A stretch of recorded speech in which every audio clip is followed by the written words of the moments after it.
இன்றைக்கி பார்த்திங்கன்னா நம்ம எந்த லொக்கேஷனை பற்றி பேச வந்திருக்கோம்னு பார்த்தீங்கன்னா மணிவாக்கம் ஆதனூர் ஊரப்பாக்கம் கனெக்டிவிட்டி தான் பற்றி பேச வந்திருக்கோம். ஏன் இந்த லொக்கேஷனை பற்றி பேச வரோன்னா, கிளாம்பாக்கம் பஸ் ஸ்டாண்டு உங்களுக்கு பார்த்திங்கன்னா ஷிஃப்ட் ஆனதுலேருந்தே பார்த்திங்கன்னா கிளாம்பாக்கத்துலேருந்து எப்படி சொல்கிறோன்னா உங்களுக்கு தாம்பரம் வரையான ஜிஎஸ்டி ரோடு பார்த்திங்கன்னா பயங்கர ரஷ் ஆகிக்கிட்டு இருக்குது.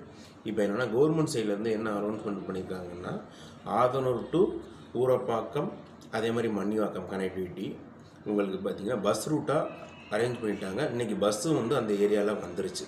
ஏன்னா நான் ஏன் இதை பற்றி மெயினாக பேசுகிறேன்னா, நமக்கு பார்த்திங்கன்னா மணிவாக்கம் டு ஆதனூர் கனெக்டிவிட்டியில் தான் ஒரு 3 ப்ராஜெக்ட் நமக்கு போய்கிட்டு இருக்குது.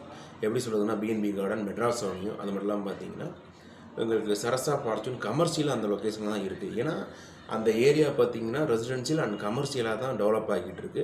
ஒரு ஏரியா எப்படி டெவலப் ஆகும்னு பார்த்திங்கன்னா உங்களுக்கு பக்கத்தில் ஸ்கூல்ஸு அது மட்டும் பார்த்திங்கன்னா குடியிருப்புகள் இருந்தால் தான் அந்த ஏரியா பயங்கரமாக டெவலப் ஆகும். ஏன்னா நம்ம சைடு பார்த்திங்கன்னா உங்களுக்கு ஆயிரக்கணக்கான குடியிருப்புகள் பக்கத்தில் பார்த்திங்கன்னா ரோட் கனெக்டிவிட்டி, ரெண்டாவது பார்த்திங்கன்னா ஸ்கூல்ஸ் எல்லாமே நியரஸ்ட்லேயே இருக்குது.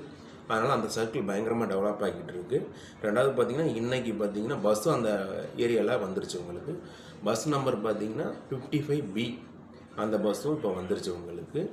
ஏன் இதை நான் உங்களுக்கு சொல்கிறேன்னா, இப்போ எப்படி சொல்கிறதுனா உங்களுக்கு உடனே வீடு கட்டி ஷிஃப்ட் ஆகிறதுனாலும் சரி, கமர்ஷியல்ஸ் பார்த்துக்கிறவங்களுக்கு இப்போ இந்த ஏரியா நல்லா சூட்டபுளாக இருக்கும். என்னோடய நம்பர் பார்த்திங்கன்னா டிஸ்பிளே வரும். ஏதாச்சும் டவுட் இருந்தால் கால் பண்ணி கேட்டுக்கலாம். தேங்க்யூ.